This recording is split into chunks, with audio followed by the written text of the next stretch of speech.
terbatas kuasa-Mu, Tuhan. Semua dapat Kau lakukan. Apa yang kelihatan mustahil bagiku, itu sangat mungkin bagimu. Tak terbatas kuasa-Mu, Tuhan. Semua dapat Kau lakukan. Apa yang kelihatan mustahil bagiku, itu sangat mungkin bagimu. Di saat ku tak berdaya, kuasa-Mu yang sempurna. Ketika ku percaya, mujizat itu nyata. Bukan karena kekuatan, namun Roh-Mu ya Tuhan. Ketika ku berdoa, mujizat itu nyata. Selamat pagi, saudara-saudara yang terkasih. Salam sejahtera bagi Anda sekalian, dan kiranya Roh Tuhan menguatkan kita sepanjang hari ini. Saudara-saudara, pada pagi hari ini kita akan mendengarkan sapaan Tuhan yang akan mendorong kita agar bersukacita bersama-sama dengan orang lain dimanapun kita ditempatkan orang.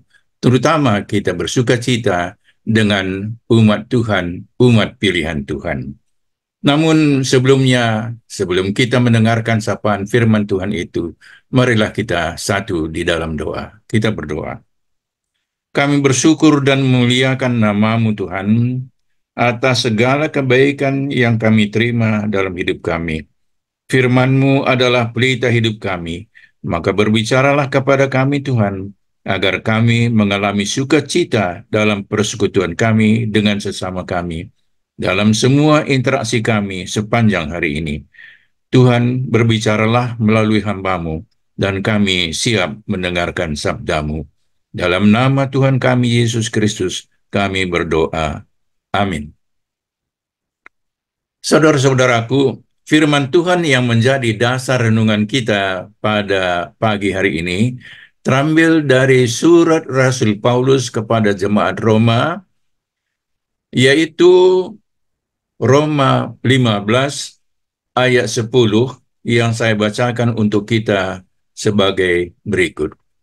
Selanjutnya, bersukacitalah hai bangsa-bangsa dengan umat-Nya. Ayat ini sungguh pendek ya saudara-saudara, singkat sekali. Tetapi karena diawali dengan kata selanjutnya, maka kita dapat merasakan ada hal-hal penting yang sudah dikemukakan oleh Rasul Paulus di dalam pasal-pasal sebelumnya.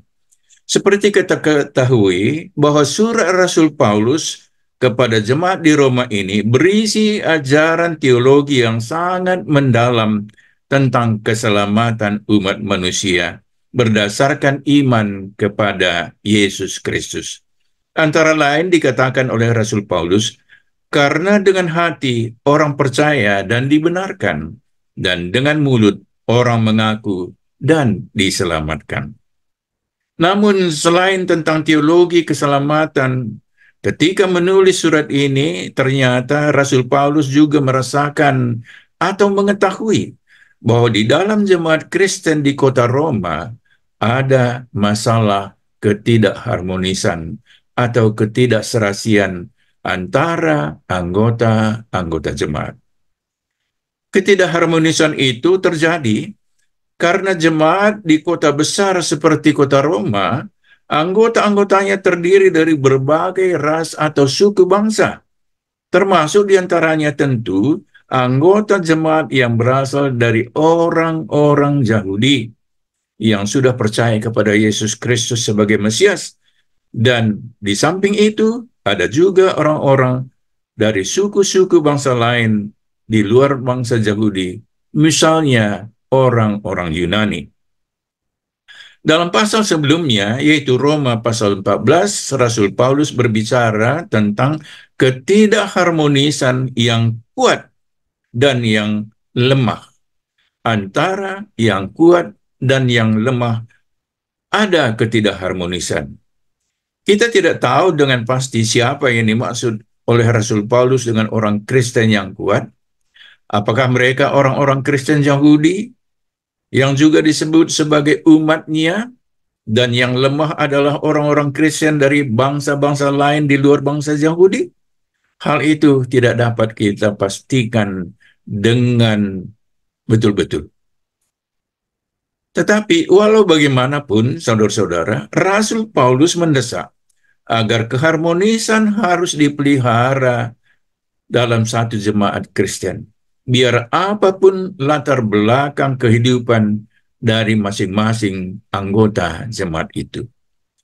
Jadi kita melihat bahwa dalam surat Rasul Paulus kepada jemaat Roma ini, dalam pasal 14-15, Rasul Paulus berusaha mengatasi masalah perpecahan dalam jemaat antara yang kuat dan yang lemah. Dia berdoa bahkan dan menjelaskan bahwa apa yang tertulis dalam kitab suci maupun karya Kristus memberi bentuk dan dorongan bagi keharmonisan yang mengarahkan semua orang pada pengharapan menuju masa depan yang harmonis.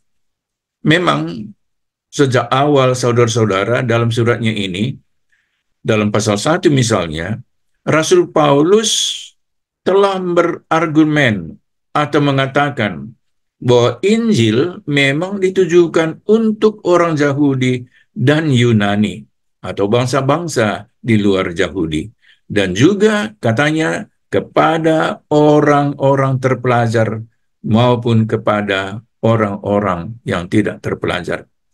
Roma 1 ayat 14-17. Dalam Roma 15 ayat 4-5, selanjutnya Rasul Paulus mengatakan bahwa segala sesuatu yang ditulis dahulu telah ditulis untuk menjadi pelajaran bagi kita, supaya kita teguh berpegang pada pengharapan ketekunan dan penghiburan dari kitab suci. Allah yang adalah sumber ketekunan dan penghiburan mengaruniakan kerukunan kepada kamu sesuai dengan kehendak Kristus Yesus. Saudara-saudara, karena Kristus telah menyambut baik orang Yahudi maupun bukan Yahudi sebagai penggenapan janji Allah pada zaman dahulu kala, seperti yang tertulis misalnya di dalam kitab Kejadian 12 ayat 1, di mana dikatakan bahwa bangsa Yahudi adalah menjadi berkat bagi bangsa-bangsa lain. Maka di sini Rasul Paulus mengatakan bahwa kita harus hidup bersukacita dengan bangsa pilihan Allah itu. Orang-orang Kristen di Roma harus menyambut satu sama lain. Yang kuat harus menanggung yang lemah. Roma 15 ayat 1. Karena Kristus sendiri mati untuk semua orang. Jadi semua manusia tanpa perbedaan harus saling menolong dan saling menerima, berdamai di dalam kehidupan. Peristiwa kehidupan Kristus, yaitu kematian dan kebangkitannya demi keselamatan orang Yahudi dan non-Yahudi, mengungkapkan hakikat kasih karunia Allah.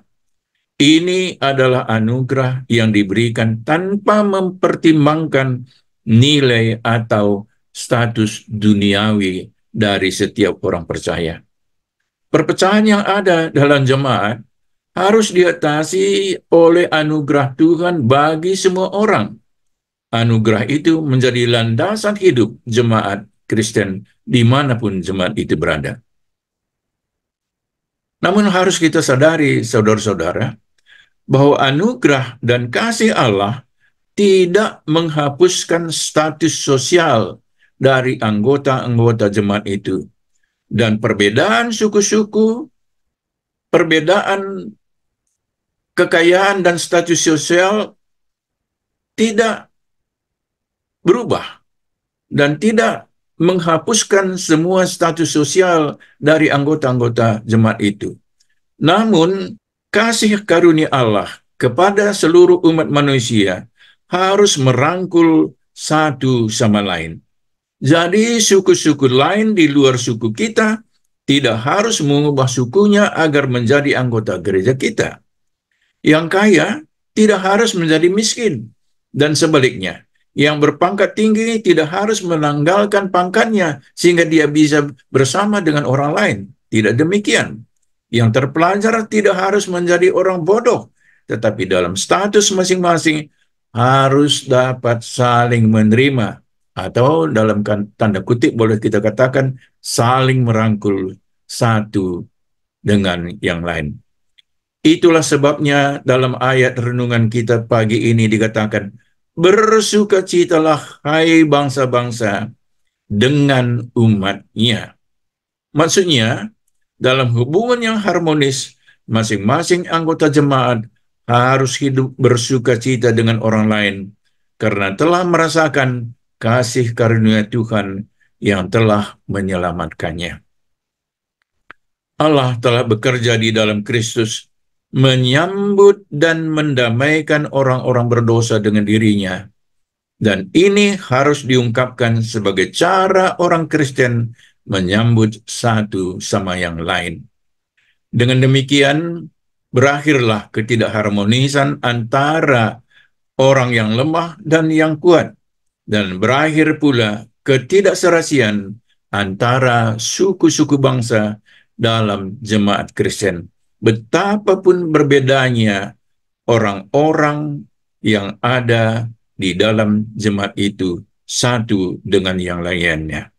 Tujuannya semua, saudara-saudara, tujuan daripada keharmonisan itu, tujuan dari keserasian itu ialah supaya nama Allah, nama Tuhan kita Yesus Kristus, dan Bapa kita, Allah Bapa, terpuji oleh karena keharmonisan yang ada di dalam jemaat kita. Semoga kita dapat menciptakan dan merasakan hidup damai dengan orang-orang sepanjang hayat kita, karena kasih Kristus kita rasakan telah menerima kita sebagaimana kita adanya. Dan oleh karena itu, kita bisa hidup damai dengan semua orang di dalam jemaat kita, di dalam pergaulan kita sebagai orang-orang percaya kepada Yesus Kristus. Amin. Mari kita satu di dalam doa. Terima kasih Tuhan atas firman-Mu dan Roh Kudus yang memampukan kami untuk hidup damai dan penuh sukacita dengan semua saudara-saudara kami yang berasal dari berbagai latar belakang. Dalam kesempatan ini kami juga berdoa untuk semua anak-anak kami yang masih tergolong dalam KAKR. Kiranya atas pelayanan gereja Tuhan yang tersalur melalui guru-guru dan pengurus KAKR yang tekun dan berdedikasi tinggi, anak-anak kami, anak KAKR, semua dapat bertumbuh menjadi orang-orang yang kuat imannya, menjadi generasi penerus untuk memuliakan nama Tuhan. Tuhan kiranya memberkati semua guru-guru KAKR dan pengurusnya, sehingga KAKR betul-betul dapat mempermuliakan nama Tuhan, baik sekarang maupun di masa yang akan datang. Inilah doa kami ya Bapa, yang kami sampaikan di dalam nama Tuhan kami, Yesus Kristus. Dan kami melengkapi doa kami ini dengan doa yang diajarkan oleh Tuhan kami Yesus Kristus, yaitu doa Bapa kami yang kami ucapkan secara bersama-sama. Bapa kami yang di surga, dikuduskanlah namamu, datanglah kerajaan-Mu, jadilah kehendak-Mu di bumi seperti di surga. Berikanlah kami pada hari ini makanan kami yang secukupnya, dan ampunilah kami akan kesalahan kami, seperti kami juga mengampuni orang yang bersalah kepada kami. Dan janganlah membawa kami ke dalam pencobaan, tetapi lepaskanlah kami daripada yang jahat, karena Engkaulah yang mempunyai kerajaan, dan kuasa, dan kemuliaan, sampai selama-lamanya. Amin. Salam saudara-saudara, selamat beraktivitas, Tuhan memberkati, dan kita merasakan sukacita dan kedamaian sepanjang hari ini. Amin.